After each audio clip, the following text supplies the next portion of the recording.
পৃথিবীতে চলার পথে বিপদ আসবে না, আসবে না? বিপদ আসবে, কোনো বিপদ স্থায়ী থাকবে না, সব চলে যায়। কোনো বিপদই স্থায়ী হয় না। আমরা আল্লাহকে চিনতে পারি না, আমরা আল্লাহর প্রতি ভালোবাসা আমরা রাখতে পারি না, বিদায় আমরা ঝামেলায় পড়ে যাই।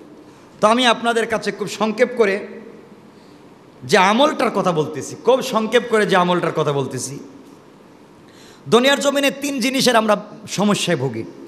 1 নাম্বার হচ্ছে আমরা সব সময় অসুস্থতা থেকে বাঁচতে চাই, না চাই না? আপনারা চান না মনে হয়? অসুস্থতা থেকে বাঁচতে চাই না, আমরা বাঁচতে চাই। 2 নাম্বার হচ্ছে আমরা যে কোনো কঠিন কঠিন বিপদ আপদ থেকে বাঁচতে চাই, না চাই না? অসুস্থতা থেকে বাঁচতে চাই, বিপদ আপদ থেকেও বাঁচতে চাই, যে কেউ যেন কিছু আমাদেরকে করে বিপদে ফেলতে না পারে, আমরা হঠাৎ মৃত্যু থেকে আমরা বাঁচতে চাই।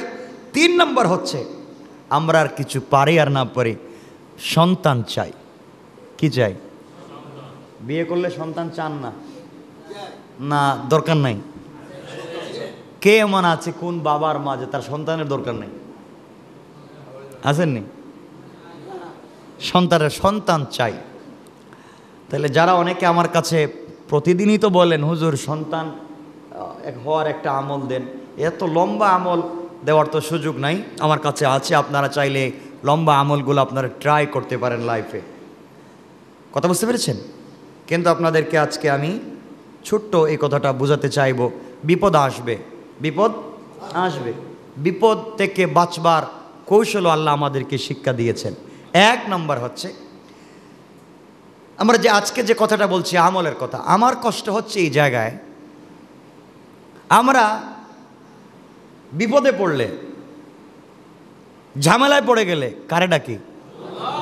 আচ্ছা মিথ্যা কথা বলেন কেন কোন? তো সত্য কথা বলছে না? আমরা আপনারা ডাকি মসজিদের ইমাম সাহেবকে, হুজুর আসেন একটা বড় খতমের দোয়া পড়তে হইব। কয়জন লাগবে কোন? 40 জনে পড়বেন না 10 জনে পড়বেন? বলেন, হ্যাঁ বলেন, এটা করেন না আপনারা? খতমে ইউনুস পড়তে হইব, খতমে খাজেগান হাবিজাবি, আর কত খতম। আপনারা আসেন 10 জন মিলেন, 40 জন মিলেন, খতম পড়তে হইব। কেন? যে আমাদের ট্রেডিশন হয়েছে, আমাদের বিশ্বাস যে আমি খতম পড়লে, আমি পড়লে, দোয়া পড়লে কবুল হবে না, আমি গুনাহগার, হুজুরদেরকে দিয়ে পড়াতে হবে। এই চিন্তাটাই হচ্ছে সকল শিরকের মূল, সকল শিরকের মূল। আমি গুনাহগার, আমার দোয়া কবুল হবে না, হুজুরকে দিয়ে করান, সকল শিরকের মূল। আরে আপনি কিসের গুনাহগার? আপনি কিসের গুনাহগার? আপনি কি গুনাহ করছেন? কয়টা গুনাহ করছেন? আপনি কি ফেরাউনের মতো? বলা লাগবে আপনাদের, আমরা ফেরাউন, আমরা আবু জাহাল, তো ওদের দোয়া আল্লাহ কবুল করছেন, আপনারা আমার করবেন না কেন? আমার দুঃখ ওই জায়গায়। আপনারা বলেন, সন্তানকে সব থেকে বেশি বাপ পিটায়, দাদু পিটায়, নানু পিটায়, ভাই বোন বেশি পিটায়, বকাঝকা করে মারে না মা মারে? বলা লাগবে আপনাদের। মা কম মারে না বেশি মারে? সব থেকে বেশি মারে মা, বকা দেয় মা, গালিও দেয় মা, আর সব থেকে কম ভালোবাসে মা। না বলা লাগবে আপনাদের? কিন্তু এত গালি দেয়, এত পিটায়, ওই মা বেশি ভালোবাসে। কারণ হচ্ছে আপনি মায়ের কাছে কিছু চাইবেন, আপনি ওই 2-3 জনের কাছে বলতেছেন, আমি মাকে বলতে পারি না, তোমরা গিয়ে বলো। একথা যখন মায়ের কাছে যায় তখন মা কষ্ট পায়, হারে আমার ছেলে সরাসরি আমাকে না বইলা 14 জনের মাধ্যম ধরছে আমাকে বলতো, আমাকে যদি আমার ছেলে সরাসরি বলে, আর যাই করুক আমার ছেলে, তো বলেন না, মাকে সরাসরি বললে বেশি খুশি হয় না মাধ্যম ধরে বললে বেশি খুশি হয়? তাহলে আমরা কত পাগল, হুজুর ধরছি, ইমাম ধরছি, মুয়াজ্জিন ধরছি, সব মাজারের হুজুরদেরকে ধরছি, আল্লাহর কাছে একটু বইলা দেন। আরে পাগল, আল্লাহ বলছেন তুই যাই কর, আমি তোকে গালি দেই, আমি তোকে পিটাই, আমি তোর উপরে রাগ করেছি, কিন্তু বললাম তোর জন্য রাত্র ঘুমাই না, তুই একবার চা, সব মাফ করে দেব। আমার কাছে চাইবে সরাসরি, তুই আরেকজনকে কস। আর হুজুররাও তো ঠিক করছে, আমরাও তো ভালো না, কিন্তু এখন এখানে অনেক আছেন সামনে, আমাদের যারা আছেন আলহামদুলিল্লাহ ওনারা তো ভালো, আপনি অনেক আছেন বলো হুজুর আমাদের ব্যবসা এখন লাল বাতি জ্বালায় দিতেছে, আমি এগুলো করি না। আমি কিন্তু ভালো কথা বলছি হাদিস থেকে, শোনেন আমরা করছি কি, আমরা একটা সিস্টেম বানাইছি, পাবলিক যখন আমাদের কাছে আসে বিপদ নিয়ে, বলি কি পড়াবেন? বলে খতমে ইউনুস পড়াইতে চাই, বলে 2,70,000 বার। ও বেচারা বাপরে বা, এটা জিন্দিগি তো আমি পড়তে পারবো না, তাহলে হুজুরদের দরকার। এজন্য 20 জন 30 জনটা দাওয়াত দেয়। এটা কোথায় পাইলেন আপনি 2 লক্ষ 3 লক্ষ 1 লক্ষ আর 10 লক্ষ? কোথায়, কোন হাদিসে, কোন কোরআনে? কিচ্ছু নাই। আপনি যতবার পড়েন নিজের মুখ দিয়ে আল্লাহকে বলেন, কথা বলেন না কেন? যারা খতম পড়ায় বাসায়, খবর নিয়ে দেখবেন একজনের দোয়ায় শরীক হয় না, একজনে নিজে পড়ে না, শুধু খাবার নিয়ে ব্যস্ত, রান্না বান্না নিয়ে, পরিবারের সবাই খাবার নিয়ে ব্যস্ত। হুজুরদের কত কামলা লাগাই দিয়েছে, বিকালে তো টাকা দিম, কথা কন না কেন? বিকালে তো হুজুরদেরকে টাকা দিম, ওরাই তো দোয়া করবে, আমরা দোয়ার দরকার নেই, আমরাই কাজ নিয়ে ব্যস্ত থাকি। ঠিক বললাম না? তো কই আমরাই তো আমাদের কপাল নষ্ট করে দিচ্ছি। কেন আল্লাহর কাছে সরাসরি বলতে চান না? আল্লাহ বলছেন আর যাই কর যত গুনাহ, আরে পাগল, আল্লাহ বলছেন পাগল, আমি তো ফেরাউনের দুয়ারেও রাত্রে কবুল করছি। ও সারাদিন বলতো আনা রব্বুকুমুল আলা, রাত্র গিয়ে বলতো আল্লাহ বৃষ্টি দাও, আমি সব যা বলছি সব মিথ্যা, বৃষ্টি দাও, তাও তো আমি দিছি। কথা বলেন না কেন? তুই আমার কাছে বলবি না, অন্য জায়গায় গিয়ে বলতেছিস। ওই জন্য আল্লাহ কষ্ট পান। এটা আমাদের সব থেকে বড় দুর্ভাগ্য, আমরা আল্লাহর কাছে সরাসরি বলতে পারি না। সুতরাং আসুন, 1 নম্বর বিপদ হচ্ছে আমরা অসুস্থ হয়ে যাই, অসুস্থতার থেকে বাঁচতে চাই। এই সময় দোয়া করেছিলেন 3 জন পয়গম্বরের কথা, সময় শেষ হয়ে গেছে। 3 জন পয়গম্বর 3টা দোয়া আল্লাহর কাছে করেছিলেন, আল্লাহ ডাইরেক্ট কবুল করেছেন। সবাই বলা লাগবে সুবহানাল্লাহ। 1 নম্বর হযরত আইয়ুব আলাইহিস সালাম, দীর্ঘ 18 বছর অসুস্থ। কত বছর? 18 বছর অসুস্থ ছিলেন। কম অসুস্থ? মাথা পোচা, চোখ পোচা, কান থেকে পোকা, নাক থেকে পোকা, হাড্ডি পচে পোকা, চামড়া পচে পোকা, শরীর থেকে গন্ধ বের হয়ে 1 কিলোমিটার পর্যন্ত যায়, গোটা বডি থেকে পোকা পড়ে। এত অসুস্থ, এত অসুস্থ। কাউরে বলছেন যে আমাদের খতম পড়ো? বলা লাগবে? বলেন কি করছেন তিনি? দেখেন কোরআনে কারীমের সূরা আম্বিয়া 83 নম্বর আয়াতে আল্লাহ রাব্বুল ইজ্জত ওয়াল জালাল এই কথাটাকে সুন্দর করে বলছেন। আল্লাহ রাব্বুল ইজ্জত ওয়াল জালাল বলেন, وَأَيُّوبَ إِذْ نَادَى رَبَّهُ أَنِّي مَسَّنِيَ الضُّرُّ وَأَنْتَ أَرْحَمُ الراحمين فاستجبنا له فكشفنا ما به من ضر وآتيناه أهله ومثلهم معهم رحمة من عندنا وذكرى للعابدين الله أكبر। আল্লাহ রাব্বুল ইজ্জত ওয়াল জালাল বললেন, স্মরণ করো আইয়ুবের কথা যখন তিনি পালনকর্তার দরবারে, পালনকর্তার কাছে তিনি বলেছিলেন আমি দুঃখ কষ্টে পতিত হয়েছে, আপনি দয়াবান, কি দোয়া করছেন? তিনি বলছেন আন্নি মাসানিয়াদ-দুররু, এতটুকুন, আন্নি মাসানিয়াদ-দুররু, আমি কষ্টে নিপীড়িত হয়েছি, বিপদে আছি, আমি বুঝতে পেরেছি বিপদে পড়ে কেউ আমাকে সাহায্য করবার নাই, আমাকে রোগ থেকে মুক্তি দেওয়ার কেউ নাই, পোকা থেকে বাঁচাবার কেউ নাই। আমি বুঝতে পেরেছি ওয়া আনতা আরহামুর রাহিমিন, আয় আল্লাহ তাআলা আপনি দয়ার চাই, দয়াবানের চাইতে বড় দয়াবান, আপনি সর্বশ্রেষ্ঠ বড় দয়াবান, আপনি চাইলে আমাকে মুক্ত করতে পারেন, কেউ করতে পারে না। আল্লাহ রাব্বুল ইজ্জতুল জালাল বলেন, হযরত আইয়ুব যখন বলছে আমি অসুস্থ, কেউ আমাকে সুস্থ করতে পারবে না, সব ছেড়ে দিয়া যখন আমার কাছে চলে এসেছে, আমি ডাকে সাড়া দিয়ে বললাম ফাস্তাজাবনা লাহু ফাকাশাফনা মা বিহি মিন দুর। আল্লাহ রাব্বুল ইজ্জত ওয়াল জালাল বলেন, আমি তার ডাকে সাড়া দিলাম এবং তার সমূহ সকল দুঃখ কষ্ট দূর করে শুধু সুস্থ করি নাই, যা ধ্বংস করেছিলাম তা ডাবল ডাবল দিয়ে দিলাম। তাহলে কার কাছে বলছেন তিনি? আমরা কার কাছে চাইব বিপদে পড়ে? নিজেকে দুর্বল করতে হবে। বলবেন আন্নি মাসানিয়াদ-দুর, আল্লাহ আমি বিপদে, আমি ঝামেলায়, আমি জানি কেউ আমাকে সমাধান দিতে পারবে না, সমাধান একমাত্র আপনার কাছে। আমি ওয়া আনতা আরহামুর রাহিমিন, আপনি তো দয়াবানের দয়াবান, আমি আপনার দরবারে এসেছি, আপনি পারলে ফিরাইয়া দেন। আচ্ছা বলেন তো, পৃথিবীর একটা দরবার, একটা দরবারের একটা দরজা আছে যেখান থেকে কাউকে ফিরিয়ে দেওয়া হয় না, সেই দরবারের নাম কি? কথা বলেন না কেন? তাই দরবার ছেড়ে খালি দরবারে দরবারে ঘুরি আমরা, ওই দরবারে যাই না। এটাই দুঃখ। এক নম্বর, কষ্ট পাচ্ছেন আমার কথায়? এক নম্বর। দুই নম্বর, হজরতে ইউনুস আলাইহিস সালাম বিপদে পড়লেন না পড়েন নাই? পড়েছিলেন, বিপদে পড়েছিলেন। তিনি বিপদে পড়েছিলেন। অন্ধকার, একটা তো মাছের পানির অন্ধকার, একটা মাছের পেটের অন্ধকার। এই কঠিন অন্ধকারের ভিতরে তিনি পড়ে গেলেন। পড়ে বুঝতে পেরেছেন এখানে কেউ বাঁচাতে পারবে? কেউ জানে কোথায় আছেন? কেউ জানে না। তিনি কি টেলিফোন করে বলছিলেন ইমাম সাহেবরে বলো আমার জন্য একটা খতম পড়তে আজকে? এর অর্থ আপনারা কি খতম পড়ানো বন্ধ করে দিবেন? পড়াইয়েন, বেশি বেশি করে আপনারাও পড়বেন, নিজে নিজে পড়বেন, নিজে নিজেও বেশি করে পড়বেন। যাই হোক, তিনি আল্লাহর কাছে বলতে লাগলেন। এই সূরা আম্বিয়ার 88-89 নম্বর আয়াত। তিনি আল্লাহর কাছে বলতে লাগলেন। তিনি আল্লাহর কাছে কি বলছেন? তিনি আল্লাহর কাছে বলতে লাগলেন, আয় আল্লাহ তাআলা, আমি বুঝতে পেরেছি আমি তো সব থেকে বড় অন্যায় করে ফেলেছি। ইন কুনতু মিনাজ জালিমিন। তিনি বলছেন আল্লাহ আমি তো সব থেকে বড় ঝামেলা করে ফেলেছি। ফাযান্না আল্লান নাকদিরা আলাইহি ফানাদা ফিজ যুলুমাত। আমি অপরাধ করে ফেলেছি, অন্যায় করে ফেলেছি। লা ইলাহা ইল্লা আনতা সুবহানাক। আল্লাহ আমি জানি লা ইলাহা, তুমি এক রব, ইল্লা আনতা, আপনি ছাড়া কেউ নাই। কেউ এই পানির নিচে সাহায্য করতে পারবে না, কেউ আমাকে মাছের পেট থেকে বাঁচাতে পারবে না, কেউ আমাকে আজকের এই অ্যাক্সিডেন্ট থেকে বাঁচাতে পারবে না, ইল্লা আনতা, আপনি ছাড়া।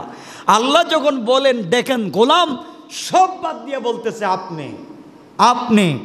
এরপরে বলতেছেন সুবহানাক ইন্নী কুনতু মিনাজ জালিমিন। আল্লাহ আমি তো জালেমদের অন্তর্ভুক্ত হয়ে যাচ্ছি, আমি ভুল করে ফেলেছি, আপনি আমাকে বাঁচান। এটা হচ্ছে কত বড় দোয়া করছেন, লা ইলাহা ইল্লা আনতা সুবহানাকা ইন্নী কুনতু মিনাজ জালিমিন। আল্লাহ আমি তো জালেমদের অন্তর্ভুক্ত, মহা ভুল করছি নফসের উপর, তুমি এখন বাঁচাও। আল্লাহ বলেন ইউনুস কথা বলতে দেরি হয়েছে। ফাস্তাজাবনা লাহু ওয়া নাজ্জাইনাহু মিনাল গাম ওয়া কাযালিকা নাজজিল, বলেন নুনজিল মুমিনিন নাকি নুনজিল? কেন বলছেন এই কথা বলতে পারবেন? নুনজিল মুমিনিন, এ কথার অর্থ হচ্ছে আল্লাহ বোঝাতে চাচ্ছেন শুধু ইউনুসের জন্য, ও কাযালিকা নুনজিল মুমিনিন, যারাই মুমিন হবে কিয়ামত পর্যন্ত এইভাবে ইউনুসের মতো চাইবে, সবাইকে ইউনুসের মতো মাফ করে দিলাম। শুধু ইউনুসকে না, যারা এইভাবে বলবে। ইউনুস কারে দিয়ে বলাইছেন? আল্লাহ বলছেন ও কাযালিকা, এই লোকটার মতো, ও কাযালিকা, এই লোকটার মতো।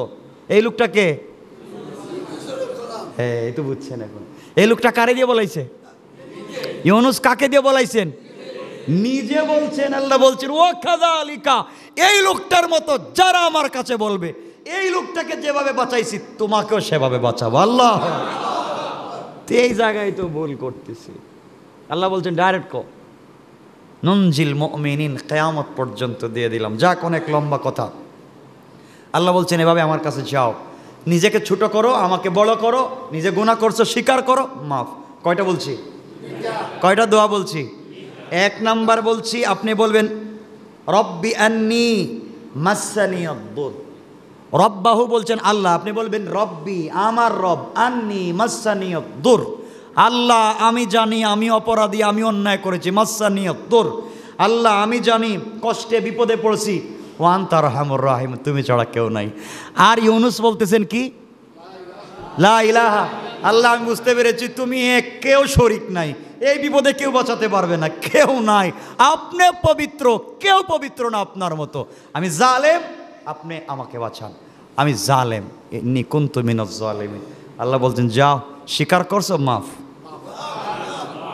সুবহানাল্লাহ বলেন। কয়টা বললাম? দুইটা। আর একটা লম্বা হয়ে যাচ্ছে। দুটা আমল দেখবেন দুজনের কবুল হইছে, মাধ্যম ধরে না সরাসরি? আমার কথা মনে হয় কষ্ট পাচ্ছেন আপনারা, রাগ করতেছেন। লকডাউনে তেমনি বাড়িতে আছেন, কেউ আসতে পারতেছেন না। ঢাকা শহরে অনেকে আজকে আসতে পারতেছেন না, লকডাউন তো শুরু হয়েছে, কেউ আসতে পারতেছেন। আমরা আসছি। কয়টা বলছি? দুই নবীর কথা বলছি। কবুল ডাইরেক্ট হয়েছে না সময় নিয়ে হয়েছে? সরাসরি বলছেন না মাধ্যমে বলছেন? আমরা এখন কি করব? সবাই বলেন। আপনি বলবেন আমি দোয়া জানি না। দোয়া শিখেন না কেন? এটা ছোট ছোট দোয়া সবাই তো জানি। আপনি বলবেন হুজুর এক বইয়ে লেখা দেখছি 2 লক্ষ বার পড়তে হবে, ওইটা আপনারই ধোঁকা দিচ্ছে। আপনি যতবার পারবেন ততবার পড়বেন। আল্লাহর নাম কি আর লক্ষ লক্ষ আপনি আল্লাহকে কতবার স্মরণ করবেন আপনার একান্ত পার্সোনাল ব্যাপার। আপনি বিপদ থেকে বাঁচবার জন্য কি করবেন এটা আপনি জানেন, ঠিক না? 3 নম্বর হযরতে জাকারিয়া আলাইহিস সালামের কথা। এই সূরায় আল্লাহ বলছেন, সবগুলো এক জায়গায় নিয়ে আসছেন। সূরা আম্বিয়ার 90 নম্বর আয়াতে আল্লাহ বলছেন এবং আলে ইমরানের 39 নম্বর আয়াতেও বলছেন। আমি শুধু সূরা আম্বিয়ার 90 নম্বর আয়াতের কথাই আপনাদেরকে বলছি। আল্লাহ রাব্বুল ইজ্জত ওয়াল জালাল বলছেন, ফাস্তাজবানা লাহু ওয়া হাবনা লাহু ইয়াহইয়া ওয়া আসলাহনা লাহু যাওজা। আল্লাহ বলছেন, জাকারিয়া আমাকে বলছে, আল্লাহ আমার একটা বাচ্চা নাই। কি নাই? একটা বাচ্চা নাই। এখন কি করব আপনি কোন? আমার তো একটা বাচ্চার দরকার ছিল। এখন আমি তো বাচ্চা টাচ্চা নাই, পাবো না মনে হচ্ছে। স্ত্রীও তো কি বলেন না, বন্দা। আমার স্ত্রী বন্দা, বাচ্চা হবে না। আর আমার তো বয়স হয়ে গেছে, দিন শেষ। স্ত্রী বন্দা, আমার দিন শেষ। সুযোগ আছে আর? আপনার বলেন না কেন? আরে আছে, আল্লাহ আসেননি? আল্লাহ আমি জানি তো কাজ হবে না, সব শেষ, সব লাইন দেখা শেষ, এখন আপনার কাছে আসছি। আল্লাহ বলছেন কি বলবে ক? আল্লাহ আমি আর কি বলবো, তবে একটা কথা বলতেছি, আপনি মনে রাখবেন। বলে কি বলতেছিস? বলতে বলে আল্লাহ আমি জানি বাচ্চা হবে না, বন্দা, কিন্তু দরকার নাই, যদি আপনি না দেন দরকার নাই, কিন্তু আমার একটা ওয়ারিশ লাগবে, ওয়ারিশ, উত্তরাধিকার লাগবে। লাগবে না? বাচ্চা না দিলে উত্তরাধিকারী কেমনে পাবো? যাক, আপনি যখন দিবেন না, বউরে বন্দা বানাইছেন, দরকার নাই, আপনি আমার উত্তরাধিকারী। আল্লাহু আকবার বললেন না?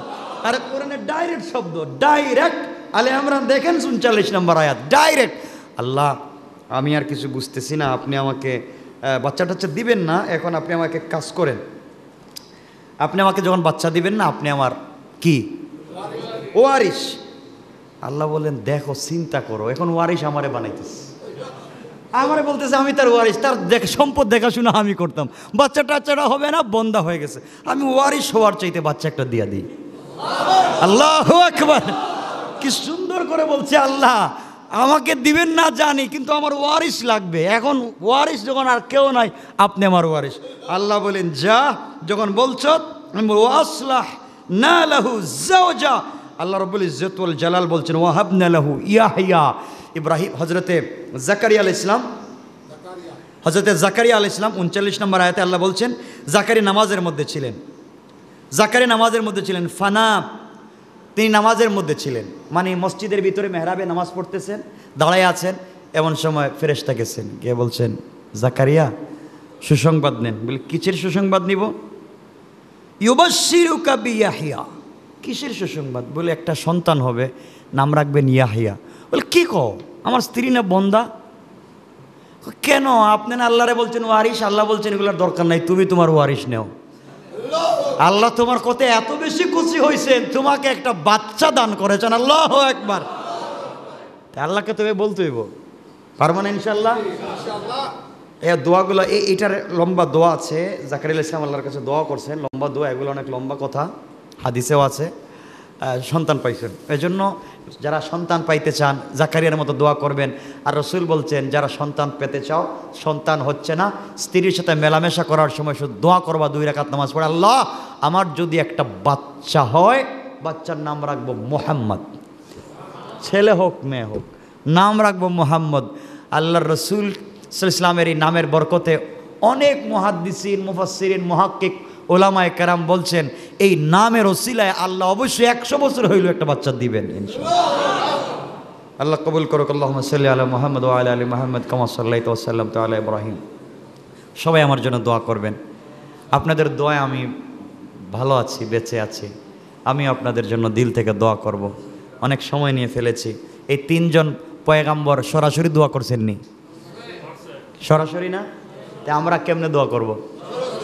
আল্লাহুম্মা আমিন। আলহামদুলিল্লাহিল্লাযী হাদানা লিহাদা ওয়া মা কুন্না লিনাহতাদিয়া লাউলা আন হাদানাল্লাহ لقد جاءت رسل ربنا بالحق ربنا ظلمنا أنفسنا وإن لم تغفر لنا وترحمنا لنكونن من الخاسرين اللهم اغفر لنا ولوالدينا رب ارحمهما كما ربياني صغيرا ইয়া আল্লাহ তুমি ছাড়া আমাদের আর কেউ নাই ইয়া আল্লাহ আইয়ুবকে তো তুমি সাহায্য করেছো ইউনুসকে তো তুমি সাহায্য করেছো জাকারিয়াকে তুমি করেছো আল্লাহ তারা তোমার কাছে সরাসরি চাইলেন আমরাও চাইলাম আসমানি জমিনি সকল বিপদ থেকে আমাদেরকে বাঁচাও ইয়া আল্লাহ মানুষগুলা দিল থেকে ভালোবাসে আল্লাহ দেশে বিদেশে যে যেখান থেকে যেভাবে বুক ফাটা কান্না করে দোয়া করেছেন আল্লাহ সবাইকে বিপদ মুক্ত রাই করে মুনিব ইয়া আল্লাহ আমাদেরকে গাড়ির চাকার নিচে ফালাইয়া মাইরো না আগুন দিয়া জ্বালাইয়া মাইরো না পানির মধ্যে ডুবাইয়া মাইরো না আলসার ক্যান্সার প্যারালাইসিস দিও না মসজিদে আমরা যারা হাজির হইলাম আমাদের সবাইকে তুমি মাফ করে দাও আমাদের আত্মীয় স্বজনকে মাফ করে দাও দেশে বিদেশে যারা আছেন সবাইকে মাফ করে দাও করোনা ভাইরাস সকল ভাইরাস থেকে আমাদের পুরা বাংলাদেশটাকে তুমি হেফাজত ফরমাও আয় আল্লাহ অনেকেই দোয়া চাইছেন মোহাম্মদ নাসির তার মা এবং সন্তানের জন্য সুস্থতার দোয়া চাইছেন মরহুম আব্দুল কাদের কালাচান ব্যাপারে দোয়া চেয়েছেন ওনার মাগফিরাত কামনায় দোয়া চাওয়া হয়েছে মরহুম মীর আশরাফ আলীর জন্য দোয়া চাওয়া হয়েছে শেখ আব্দুল সাত্তার দোয়া চেয়েছেন আল্লাহ তাআলা আরো যারা দোয়া চেয়েছেন আল্লাহ সবার দোয়াকে তুমি কবুল করে নাও ইয়া আল্লাহ আজকে থেকে আমাদের জিম্মাদার তুমি হইয়া যাও আল্লাহ রাস্তাঘাটে হাটে মাঠে ঘুমিয়ে গেলে গাড়িতে বাড়িতে যেখানে থাকি তুমি আমাদের জিম্মাদার হইয়া যাও ইয়া আল্লাহ সকল বিপদ থেকে আমাদের বাঁচাও ইয়া আল্লাহ তুমি আমাদের সকল বিপদ থেকে তোমার কুদরত দিয়ে বাঁচাও নিমক হারাম আর বেঈমান মনে করে আমাদের তাড়াইয়া দিও না দুনিয়ায় যদি তাড়াইয়া দাও সব বিচ্ছুর ঘর কবরে আমাদের কেউ দেখবে না আয় আল্লাহ তাআলা আমাদের মা বাপকে তুমি মাফ করে দাও আমাদের সবার দিলের মাকসাদগুলোকে পুরা করে দাও ইয়া আল্লাহ কঠিন অ্যাক্সিডেন্ট থেকে তোমার কুদরত দিয়ে বাঁচাইয়া দিয়েছো আমাদের সবাইকে বাঁচাইও সাল্লাল্লাহু তাআলা আলান নবী ওয়া আলা আলিহি ওয়া সাহবিহি আজমাইন রহমনা মাহুম বিরহমাতিকা ইয়া আরহামার রাহিমিন Noor TV 24 Wind of Peace